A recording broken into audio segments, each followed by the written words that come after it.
Top quality और consistent performance के लिए सिर्फ सिल्वर पंप नाम याद रखना।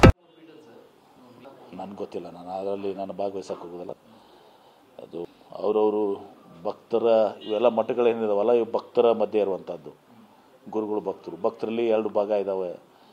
ಅವರು ಬಗೆಹರಿಸ್ಕೋತಾರೆ, ಹಿರಿಯರು ಅವ್ರು ಬಗೆಹರಿಸ್ತಾರೆ. ನಾನು ಅದ್ರ ಬಗ್ಗೆ ಯಾವುದೇ ಹೇಳಿಕೆ ಕೊಡೋಕ್ಕೆ ಬಯಸಲ್ಲ. ಮೈಸೂರು ಸಮಾವೇಶದಲ್ಲಿ ಡಿ ಕೆ ಶಿವಕುಮಾರ್ ಅವರ ಹೆಸರು ತಗೊಂಡಿಲ್ಲ ಅಂತ ಮುಖ್ಯಮಂತ್ರಿಗಳು ಸ್ಪಷ್ಟನೆ ಮಾಡಿಕೊಟ್ಟಿದ್ದಾರಲ್ಲ. ಮುಖ್ಯಮಂತ್ರಿಗಳೇ ನಿನ್ನೆ ಹೇಳಿಬಿಟ್ಟಿದ್ದಾರೆ. ಡಿ ಕೆ ಶಿವಕುಮಾರ್ ಸಮಕ್ಷಮದಾಗ ಹೇಳಿದ್ದಾರೆ. ಮತ್ತೆ ಯಾಕೆ ಆ ಪ್ರಶ್ನೆ ಕೇಳ್ತಾ ಇದ್ದಾರೆ? ನಾನು ಉದ್ದೇಶ ಆಗ್ತಿರಲಿಲ್ಲ. ಯಾರು ವೇದಿಕೆ ಮೇಲೆ ಆಗಿಲ್ಲ ಅವ್ರ ಸರಿ ವಿಷಯ ತೊಗೊಳ್ಬಾರ್ದು ಅಂತೇಳಿ ಮೊದಲು ಯಾವತ್ತೂ ಹೇಳ್ತಿರ್ತೇವೆ. ಎಷ್ಟೋ ಸಂದರ್ಭದಲ್ಲಿ ಕಾರ್ಯಕ್ರಮಗಳಾಗ್ತಿರ್ತವೆ.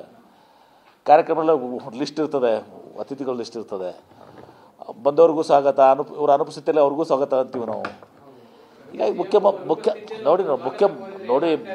ನೋಡಿ ಮುಖ್ಯಮಂತ್ರಿಗಳ ಆ ಉದ್ದೇಶ ಇರಲಿಲ್ಲ. ನಿನ್ನೆ ಅವ್ರ ಮುಂದೆ ಹೇಳಿದ್ದಾರೆ, ನಾನೇನು ಅಸಹ್ಯ ಮಾಡಿದ್ದೀನಿ ನನ್ನಪ್ಪ ಅಂತ ಒಂದು ಉದ್ದೇಶ ಇದೆಯಾ? ಅವ್ರು ಹೇಳಿದ್ದೀನಿ ಮುಖ್ಯಮಂತ್ರಿಗಳೇ ಅವ್ರು ಕ್ಲಾರಿಫೈ ಮಾಡ್ಬೇಕು. ನನಗೆ ಕೇಳ್ತಾರೆ. ಈಗ ಅವರು ಡಿ ಕೆ ಶಿವಕುಮಾರ್ ಒಟ್ಟಿಗೆ ಇದ್ದಾಗ ಕ್ಲಾರಿಫೈ ಮಾಡಿದ್ದಾರೆ. Okay, thank you.